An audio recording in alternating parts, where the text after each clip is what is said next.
प्रभातखबर.com, विश्वास वही, रफ्तार नहीं।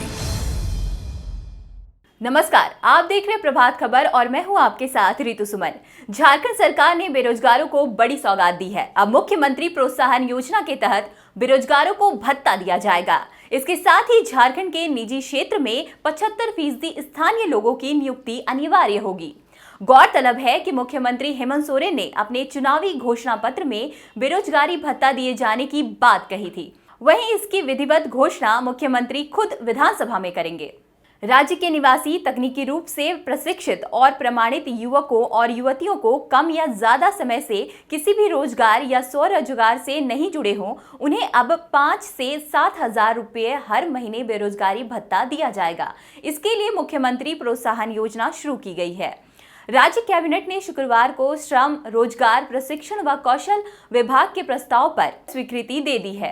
अब जानते हैं इस योजना के तहत कौन योग्य होंगे। इसमें राज्य के विभिन्न विभागों से संचालित कौशल प्रशिक्षण, सरकारी ITI, सरकारी पॉलिटेक्निक और दूसरे सरकारी व्यावसायिक पाठ्यक्रम से उत्तीर्ण छात्रों को लाभ मिलेगा, जिसके लिए शर्त ये होगी कि आवेदक बेरोजगार होना चाहिए और झारखंड के नियोजनालय में निबंधित होना चाहिए। इसके साथ झारखंड का डोमिसाइल होना चाहिए। नियोजनालय में निबंधन की तारीख को आवेदक की उम्र 18 साल से ज्यादा और 35 साल से कम होनी चाहिए। ST/SC को उम्र सीमा में नियम के अनुसार छूट मिलेगी। बेरोजगारी भत्ता पाने के लिए आवेदक के आवेदन पर जिला स्तरीय समिति से जांच के बाद निर्णय लिया जाएगा। वहीं राज्य में रहने और पढ़ने वाले युवकों और मजदूरों को 75% आरक्षण का लाभ मिलेगा। इस नए कानून के मुताबिक राज्य में सभी तरह की औद्योगिक इकाइयों, फैक्ट्री, संयुक्त उद्यम के साथ साथ PPP मोड में चल रही सभी परियोजनाओं में 75% नौकरियां स्थानीय लोगों को देनी होगी। वहीं 25% सीटों पर दूसरे लोगों को रखा जा सकता है।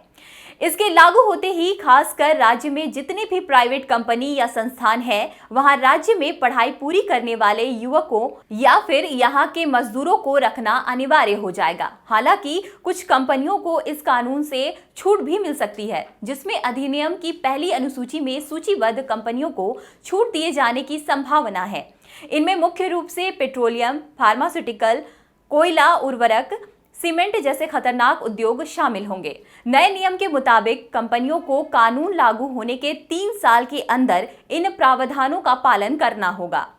राज्य सरकार ने इस प्रस्ताव को तैयार करने के लिए कई राज्यों का अध्ययन कराया था। इसके बाद आंध्र प्रदेश की तर्ज पर झारखंड में इसे लागू करने का निर्णय लिया। इसके तहत 30 हजार रुपये तक की नौकरियों में ये व्यवस्था लागू किए जाने की संभावना है।